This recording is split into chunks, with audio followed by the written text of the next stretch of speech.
And today we are starting our work on page 155. All right, let's get started. Page 155, and if you want to join me on Zoom, the link is in the events page. All right, let's start. So the topic that we are addressing today is what are the familial inner beings of parents and children. So we are still continuing on the subject of parenting. Hi Tomika, good to see you. All right, so Jerry says, I'd like to back up just a little bit to before we were born into this physical reality. What are the relationships between inner beings of the parents and the child? And Abraham says that everyone is an extension of source energy, and therefore everyone is connected. But once a relationship is established, it never ceases to be. And then they say, you come forth from non-physical in what you might call clusters of energy or families of consciousness. And without exception, you have long vibrational, non-physical roots with the members of your physical families. Now, an analogy that made sense of this to me was the concept. So I used Deepak Chopra's example of what the universe is, like an ocean, and all of us are drops of water that constitute the ocean. That's why we are all connected and we are all part of it. But consider the concepts of undercurrents. There are undercurrents that are in the ocean that travel together. And that to me is the concept of vibrational families. So there are droplets of water that stick together even though they are all part of the universe. And so that's how I kind of look at this concept. So then Abraham says the primary intention that you held regarding your co-creation with other people was not of dependency. There's no dependency. Yes, even though you travel together, but there's no dependency. You're not dependent on anyone else other than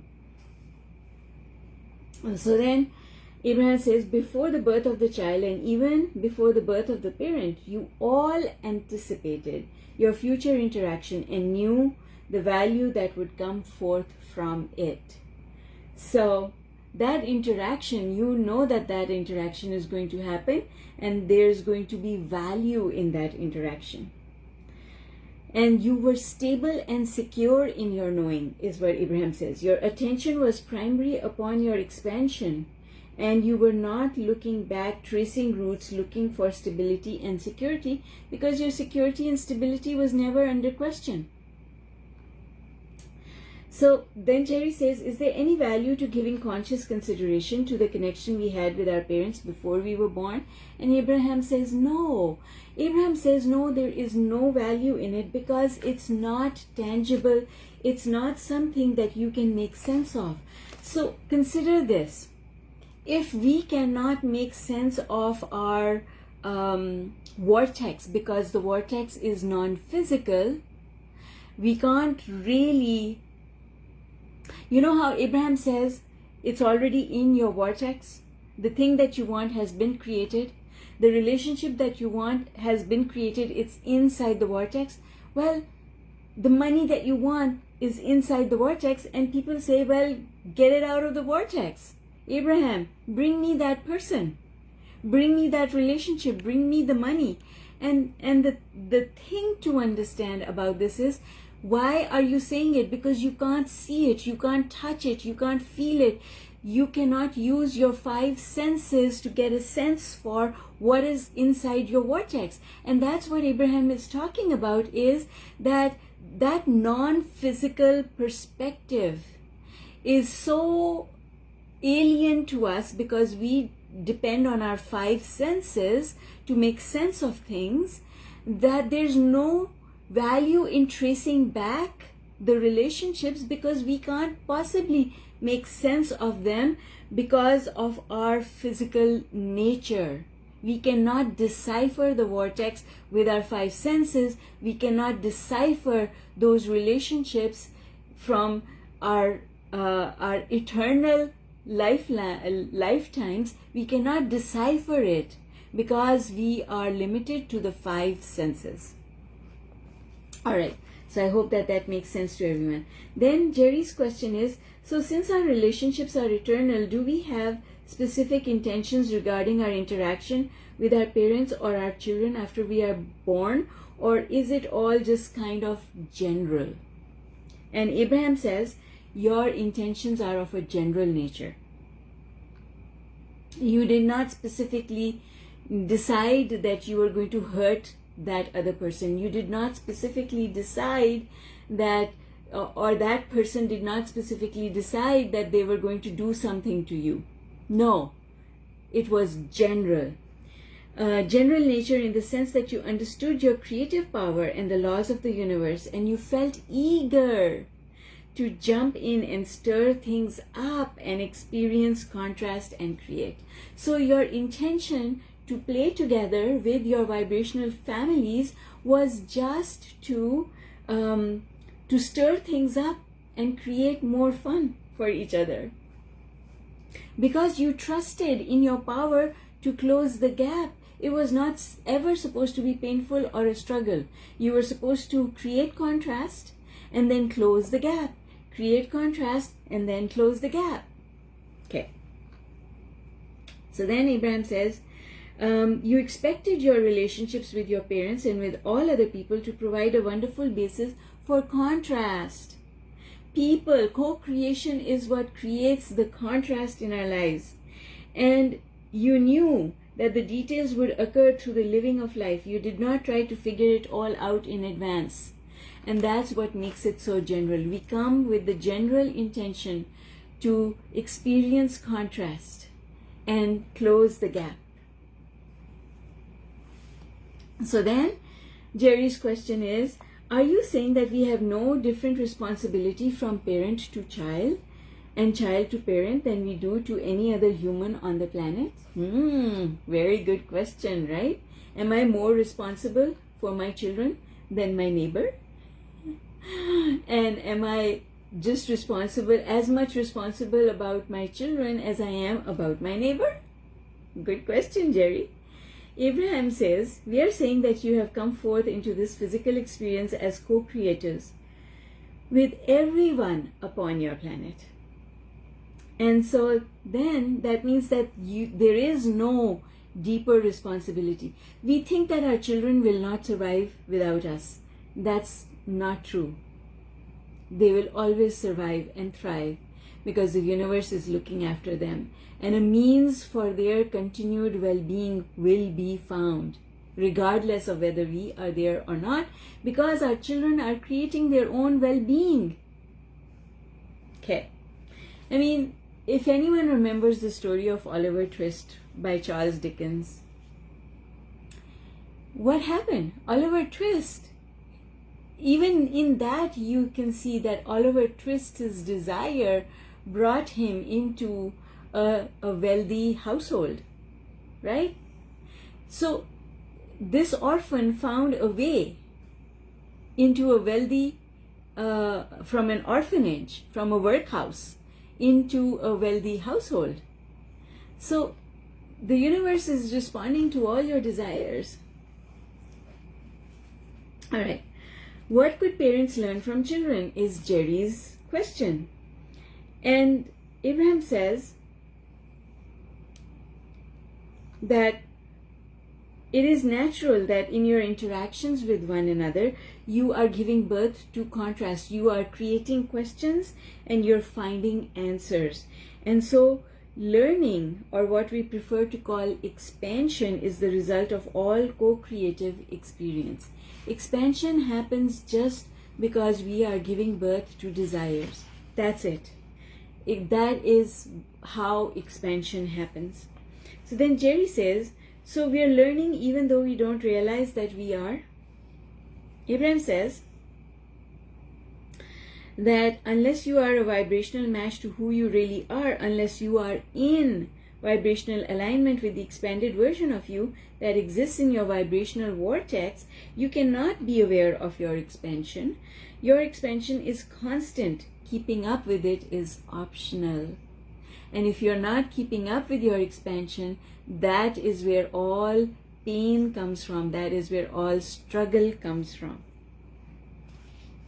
The better you feel, the more you're keeping up with your expansion. So what is expansion? Expansion is giving birth to a desire. So if you have given birth to the desire, your expansion has already happened. Closing the gap is optional. Closing the gap, becoming aligned enough to accomplish the thing that you wanted, getting the thing that you wanted, having the success that you wanted, that part is optional. But thinking leads to expansion. So the choice is yours. Your expansion can be joyful or it can be painful. That's up to you. So then Jerry asks a really, really good question, and that question is, why do siblings respond differently to similar influences? So Jerry says, does parental influence have anything to do with how a child turns out? That's basically the question that Jerry is asking Abraham. And Abraham's response to that is, if left to their own natural instincts, children would make their way more quickly to alignment. And so the thing is, every child makes a decision and picks a perspective. And two children born to the same parents in the same environment can create a different, can choose a different perspective. The perspective that they choose is up to them. The parent is not choosing their perspective for them, and this is how two children born in the same family can end up being completely different. So let me read what Abraham says, because I really like this paragraph. I'm going to read it exactly. Contrary to what most parents believe, the less concern they feel for the welfare of their child, the better off their child will be. Because in the absence of the negative speculation and worry, the child is more likely to gravitate to his own alignment. Isn't that interesting? And then Abraham, in the next paragraph, on page 158, they are talking about how the first child syndrome, meaning that when a set of parents have their first child, that is when they worry the most. And so the first child born to well-meaning but overprotective parents is the object of more fussing and worrying and negative influence than children who are born later. And so the first child has a bigger job.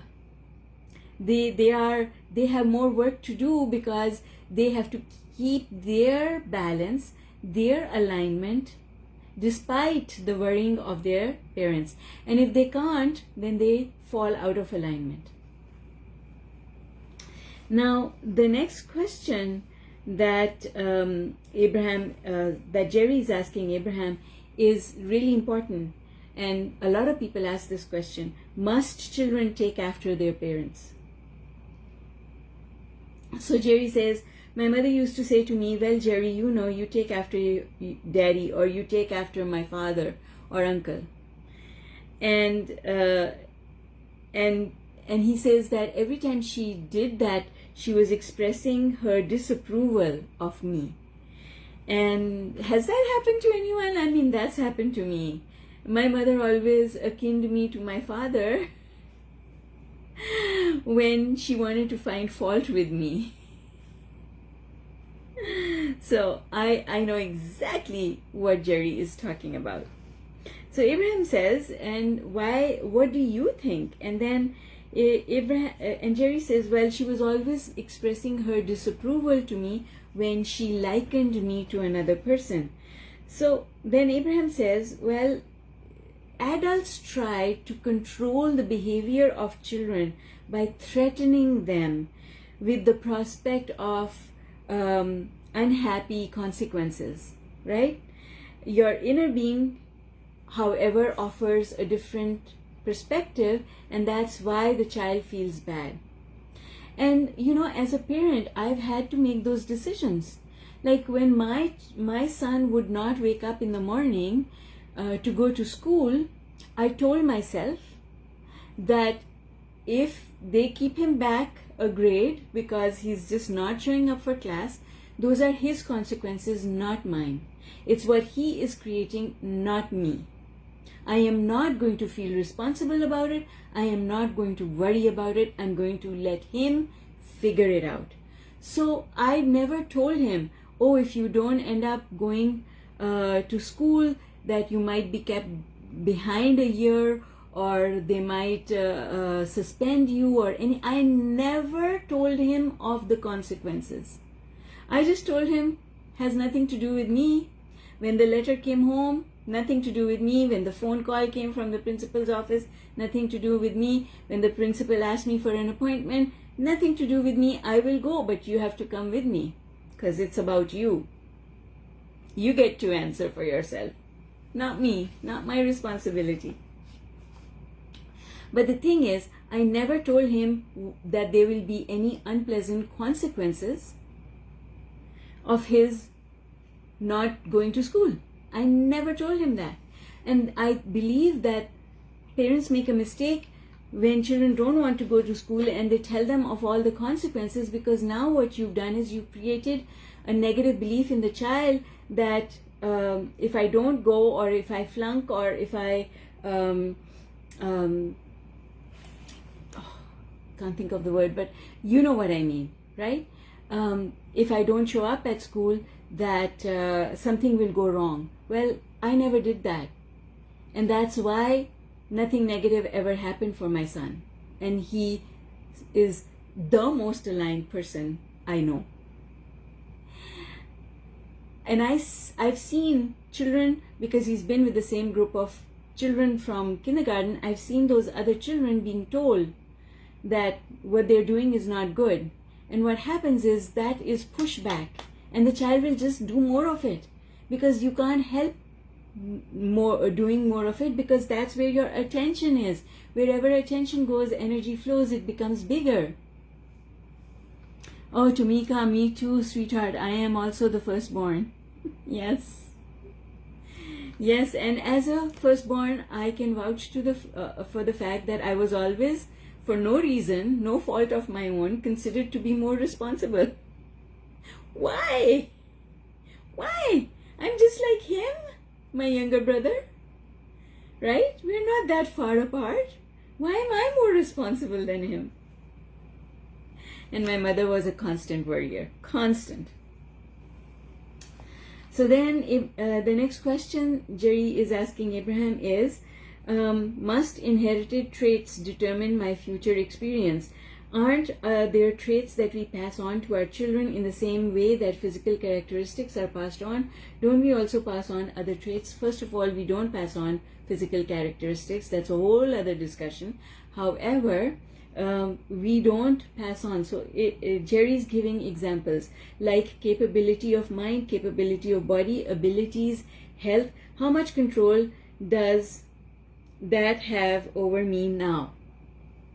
Abraham says you need not be negatively affected by anything that your parent has, any negative habit, any addiction, any weakness, physical or mental or anything. You do not pass anything on to your children. What happens is you pass on expectations, negative expectations. And I've seen this happen before me. Someone that I knew would always talk about how cancer ran through her family. Her grandmother had it, her mother died of it, and she just sat there and waited for it to happen to her because she was so sure that it was going to happen to her. And she talked about it. And then it happened. Well, it happened because you talked about it, sweetheart, not because you inherited it. Abraham says, it is quite common to pass negative expectations on from generation to generation. And that negative expectation is what results in the passing on of characteristics, weaknesses, habits, things that are inappropriate. So then Jerry's next question is very personal to him, and he says, shouldn't children be taken away from abusive parents? Now Jerry says that the climate at his home was such that if he was growing up in these present times, that he would be taken away by child services and put into foster care. But according to him, that was not what happened while he was a kid, and so he never had any negative association with the fact that he used to be beaten up by his parents. He just thought that was how parents acted. So he says, and so I never looked back and blamed my parents for how terribly I was treated. But it seems to me that there are many people who deliberately expose themselves. Okay, so this is a different thing. So he never blamed himself for how he was treated.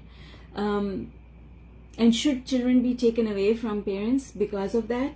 And Abraham's response is very interesting. So Abraham says, removing a child from physical abuse has to be seen as the best thing to do in circumstances where, why? Because the child is not aligned and the parent is also not aligned. But that action in no way solves the problem. In fact, the discord that was at the root of the abuse is only exasperated by the physical removal of the child. Now an unworthy feeling parent feels more unworthy, and the child feels even less secure as he is now disallowed interaction with someone he truly loves. So is taking children away from abusive situations the right answer according to Abraham? No. That is not helping to solve anything, although if the child's life is being threatened, absolutely they should be removed from that circumstance, but it's not going to solve any problem for either the child or the parent. And so, and now Jerry is asking an even more interesting question. Jerry is saying, did I choose that abusive situation? Just like people who play considered dangerous sports like football or facing a challenge in boxing, did I choose abusive parents because I wanted that challenge from the soul perspective? Was that something that I was looking for? And so Abraham says,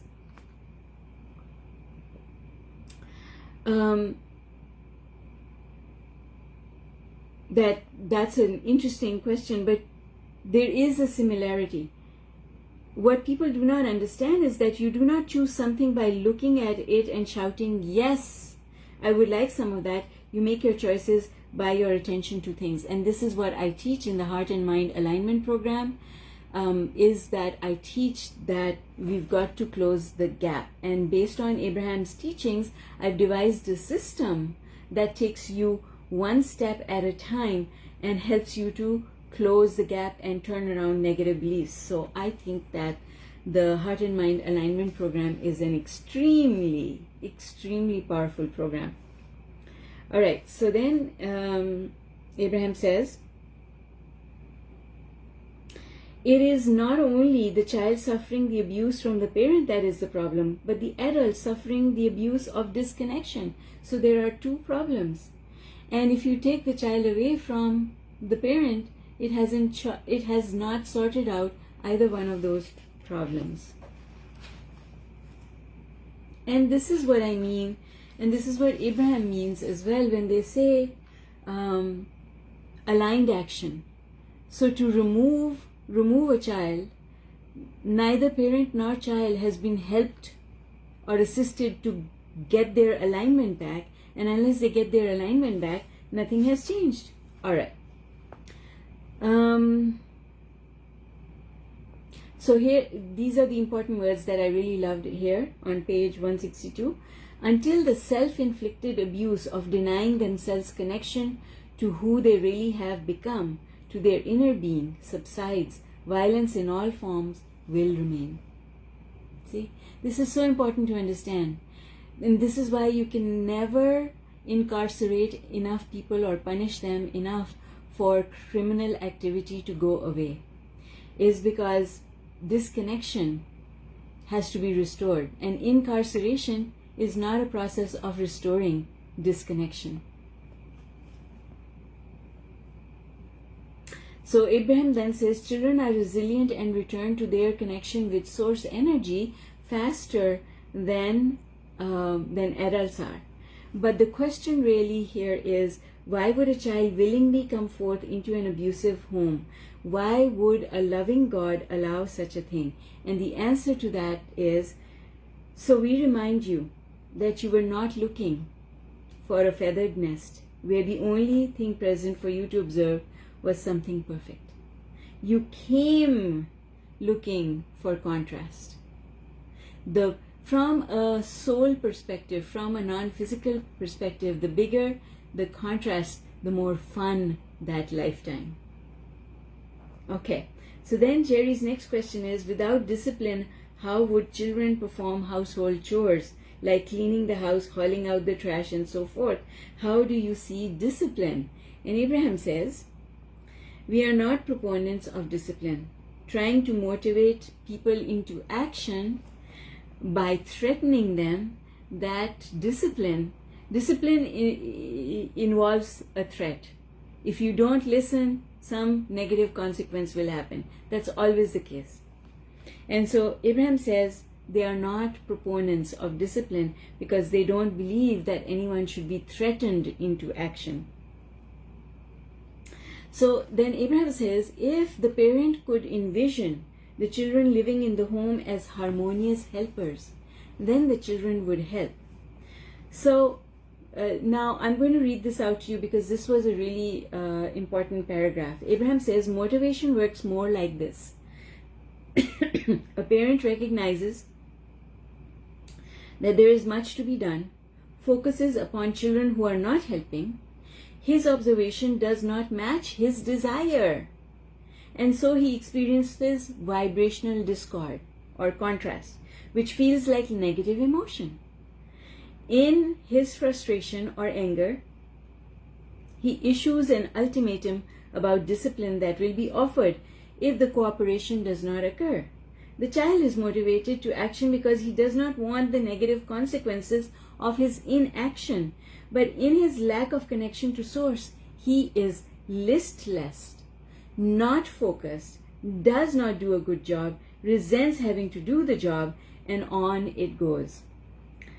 So then Abraham says, do your personal vibrational work first. The parent has to be in alignment before they ask the child to assist them with anything. And if you are in alignment, then you will extract from your child the behavior that you want.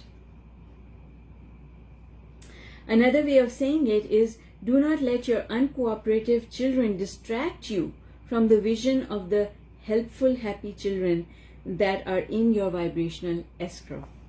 Awesome. Now, Jerry's next question is, must family harmony inhibit personal freedom? So what happens to your personal freedom? So, like my mother says, take out the trash, and I don't want to take out the trash. How can I have my personal freedom while living in that harmony? Very good question, Jerry. So then Abraham says, a person who is consistently inside his own vortex will find harmony with other people even when they are not far. Let me start over. A person who is consistently inside his own vortex will find harmony with other people even when they are not finding harmony with him. And this is how one person who is aligned is more powerful than millions who are not. And Abraham says that over and over again in this section. One person who is in alignment is more powerful than millions who are not. And in fact, this is how the balance of our planet is maintained. Because the animals and the plants and the trees, they are in perfect alignment with source. And then even though there are so many people who are out of alignment, there are people who are in alignment, and they are the ones who help us to maintain the balance of our civilization.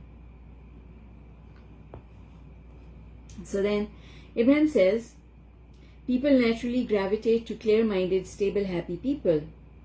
And if no one is aligned, then the biggest one or the strongest one or the loudest one will become the leader. But in a group where no one is in alignment with Source, there is no real leadership. So then Jerry's question is, so in this family that we are discussing, isn't anyone in charge? You know, someone's supposed to be in charge all the time, Abraham. So Abraham says, the only actual control you have is over the direction of your own thought. The biggest ones, so the answer that most people would give is, the biggest ones or the most powerful ones are in charge or in control. But your history does not bear that out, because that defies the law of attraction.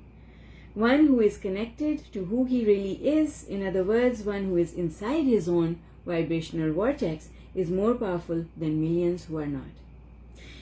So it is not the control of family behavior or beliefs that we want, but control of the ability to see them as you want them to be. That's what you control. You control your own thoughts. Our encouragement, Abraham says, to you is that you no longer worry about what others are doing, right? That's always the thing. Just worry about your own alignment. Don't worry about what other people are doing. So then Jerry's next question is, parents and children. So Jerry says, I can't help but notice how the family dynamics have changed since I was a child. And he gives an example here.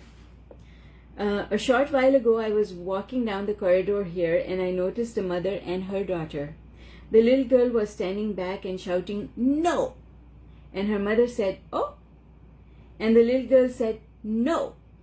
And then the mother said, oh, you want to be the leader. And the little girl said, yes. So then the pouting little girl came down the stairs while her mother waited and proceeded to lead her mother to wherever she wanted to take her. And I thought the pendulum has swung all the way in the opposite direction of when I was a child. Today it is not an uncommon thing to see little children making demands of their parents and to see their parents yielding to these demands. So what's going on, Abraham? So Abraham says, in a situation where both people are not aligned with who they really are, both are parties, the child and the parent, is not aligned with who they really are, then usually the most disconnected, the one feeling the very worst, is the one who takes charge of the situation. And you see, here's the thing. In a family, when a parent who is unaligned has a child who is also unaligned, if the child is more unaligned than the parent, then the child will control the parent. It's about momentum. Understanding this thing is about momentum. It's not just about where you are on the emotional scale, but how much momentum you have where you are on the emotional scale. Momentum wins. So even if a parent is higher on the emotional scale and the child is lower, but the child has more momentum where they are, they're going to have more control. Momentum creates control. So then Abraham is saying, children learn their tantrums from disconnected, out of alignment adults, and children learn their stability and clarity from adults who are in alignment with Source. So the parent is already unaligned, the child has learned to be unaligned. And that's where the tantrums come from. Must children be imprinted with their parents' belief? So now Jerry is not the one asking a question, but someone in a workshop is asking a question. And the question is, we often become very young parents who haven't yet learned the things that we will know later in life. How can we teach our children if we haven't yet learned things ourselves? And Abraham says, often your children are still remembering things that you've forgotten. They still remember that they are good. They still expect things to work out for them. That is one of the reasons why they are often unwilling to listen to you or to agree with you. So we don't have to teach our children, because they actually are more connected to source than we are. So this brings us to flawed premise number 21. It is my job as a parent to have all the answers, so then I can teach those answers to my children. And Abraham says, you will never have all the answers, because you can't possibly ask all the questions that need to be asked. And so the greatest value that you can be to your children is to show them how you find alignment. Abraham says, show them the process that you have learned. What happens inside your head when you are looking for alignment? Teach your children that. And they say something really important here. If you pretend to be happy when you are not, or confident when you are afraid, you only cause confusion in your children, because you're not sharing your thinking with them. Right? Okay. If you pretend to be happy when you are not, or confident when you are afraid, you only cause confusion in your children, because they don't know what's going on in here. You've got to share this with them as well as your actions. If you just share your actions with them, they're going to be misled. So then Abraham says, let your children understand that you do not hold them or their behavior responsible for the way you feel. Free them from the impossible bondage of needing to please you, and in doing so, release them to their own wonderful guidance system. That is parenting in a nutshell. That is law of attraction parenting based on the teachings of Abraham in a nutshell. Now it goes on from there. Another questionnaire is asking Abraham, my childhood experience was that my parents screamed and yelled and fought, and the children were hit. I grew up with a core belief that the world was not a safe place and that really bad things could happen. And then I went into therapy for 5 years, and from that I came to the belief that I was not responsible for what had happened to me, but that I was a victim of two parents who were out of control. And Abraham says there is no more destructive conclusion to come to than the belief that you are a victim and that others have the power to inflict pain and suffering on you, because that is never true. Your powerlessness comes from your inability to maintain your vibrational balance high on the emotional scale. And so you are never a victim, because even in the face of parents who are fighting, the child has the capacity to maintain his or her alignment high on the emotional scale. So Abraham says, in other words, a feeling of powerlessness is the emotion that indicates the greatest distance from the vortex of who you really are. Powerlessness is below revenge. Powerlessness is below anger. Powerlessness is below frustration. It is very, very low on the emotional scale. And so it's not about your parents, it's about you and where you are on the emotional scale as a child.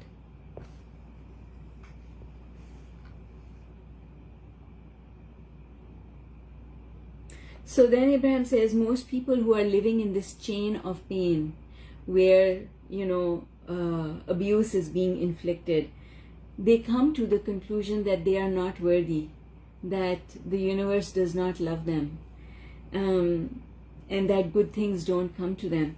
And because they feel that way, then that is what they end up manifesting. All right. Now, a really important question that Jerry is asking Abraham is, but how could babies attract unwanted experiences? Isn't that a common question? Like, I have had this question asked of me so many times. So questionnaire is saying, but how do you attract terrible experiences when you are only 9 months old? Abraham says, even though you are only 9 months old in your physical body, you are a very old and wise creator focused in that baby's body. And then Abraham says something really important, which I am going to read out to you verbatim. They say, people often assume that because a child is not yet offering words, that the child could not be the creator of its own experience. But it is our promise to you that no one else is creating for the child.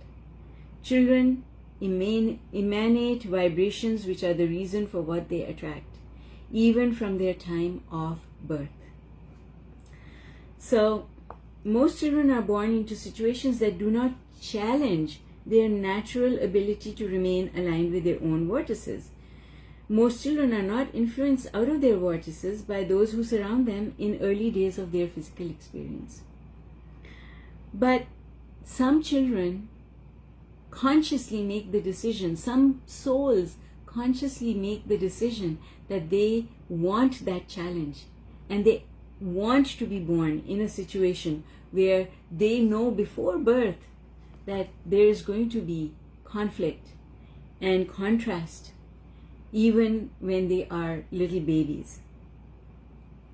And they want that because from a soul perspective that is considered stimulation, and from a soul perspective it is considered exhilarating. So you understand from your non-physical perspective before your birth that true source of discomfort or negative emotion or sickness or all things unwanted is misalignment with your vortex, misalignment with who you really are. And so there's actually an eagerness on the part of beings coming into physical bodies to have early contrasting experiences. I'm going to read this. All non-physical beings understand that when wanting is higher, awareness of resistance is greater, and so resistance is the only thing that ever thwarts joyous creation. Then the greater the awareness, the better. Ooh, that is good. Did you get that? All right, let me read it again. All non-physical beings understand that when wanting is higher, awareness of resistance is greater. The more you want something, then the more aware you are of resistance. And so, since resistance is the only thing that ever thwarts joyous creation, then the greater awareness, the better. So the more contrast you have, the more aware you are, then it really gets your attention so that you can do something about it. Right? That's deep, deep, deep stuff. Yes, Abraham. Good stuff. So there are souls who want that bigger level of contrast because they want that bigger awareness and they want the bigger challenge of closing a bigger gap in alignment. All right. Last question about parenting. Jerry says, what would cause a child to be born with an unwanted physical condition? For instance, there seems to be an almost epidemic number of children being born with the condition called autism. At what point before its birth could a baby be thinking thoughts of lack? So Abraham says, no, that's not what it is. These babies have decided that they don't want to be controlled. And so they are born into a condition that defies control.